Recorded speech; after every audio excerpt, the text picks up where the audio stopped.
ಅಂತಹ ಅವನ ಹೆಂಡತಿ ಪ್ರಿಯಾ ಈಗ ಅವನಿಂದ ತುಂಬ ದೂರ ಆಗಿ ಬಹಳ ದುಃಖದಿಂದ ಇರುವಂತೆ ಕಾಣುತ್ತದೆ.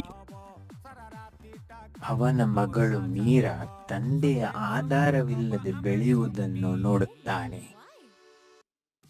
ಒಂದು ದಿನ ರವಿಯು ಕೆಲಸದಿಂದ ಮನೆಗೆ ಬರುವಾಗ ತುಂಬ ತಡರಾತ್ರಿ ಆಗಿರುತ್ತದೆ.